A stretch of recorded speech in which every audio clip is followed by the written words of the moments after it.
Đây, đây là cái suối đấy nhá, các bạn nhá. Đẹp không?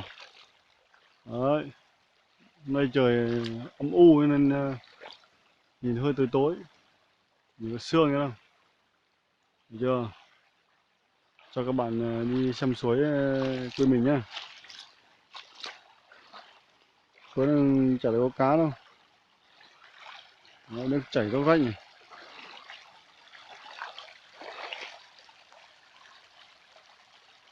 Đấy, thấy không?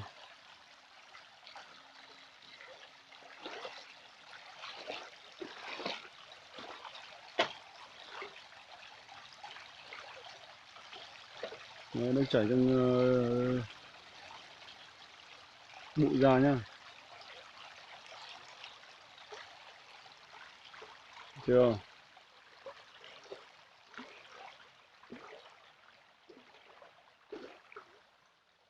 Này, suối đầu nguồn,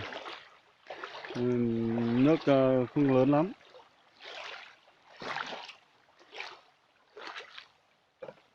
Vừa rồi lũ trèo cả cái lên đây này. Đây cao 2 mét, 3 mét đi. 3 mét vẫn trèo tốt.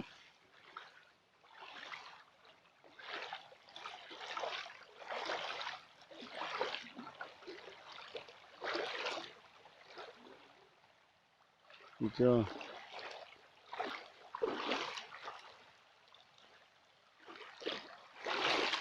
Suối này có cá đấy các bạn. Nhưng mà nước chảy xiết quá không nhìn thấy được.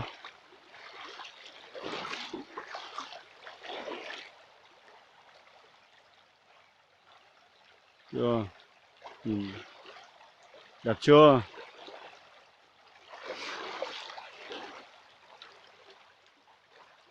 À, đây là cái cây gì này? Chả biết cây gì.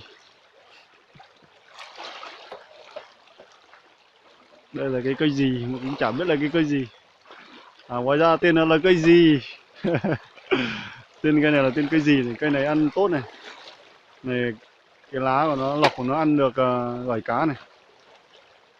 Lọc nó ăn gỏi cá tốt.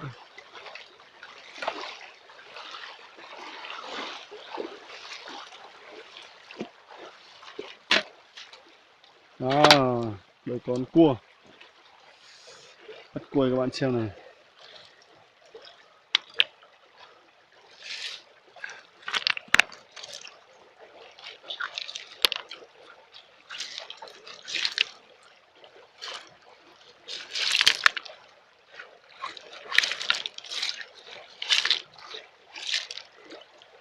Rồi, mất rồi.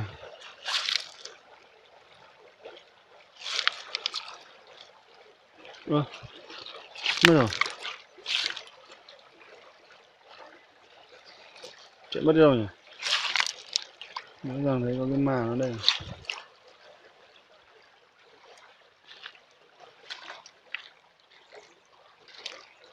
Mất rồi các bạn.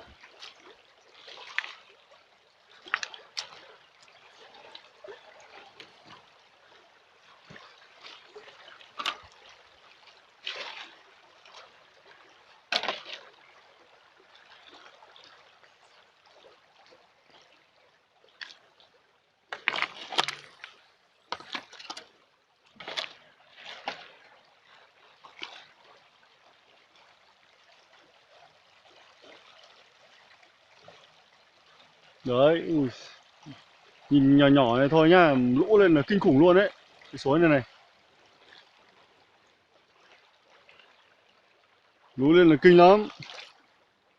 Nhìn thế này thôi. Đây cây sắn này, có ốc này, ôi rồi, ốc này. Nhìn ốc ăn cây sắn này, thấy chưa? Ốc chơi nhiều chưa? Ôi, nhiều chưa? Nhiều nhá. Nhưng hôm nay mình không mang cái gì để đựng, mình chả bắt đâu.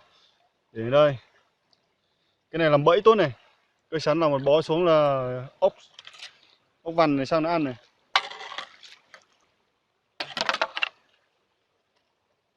Ốc là ngon nhỉ. Thấy chưa? Đó, thấy chưa? To này, chưa? Đấy.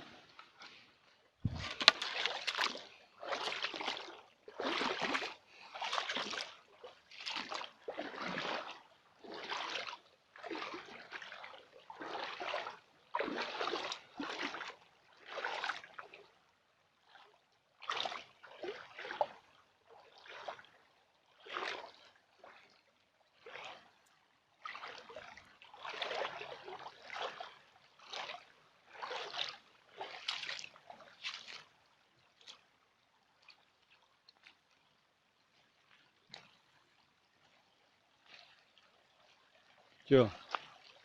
Đẹp luôn. Trống veo.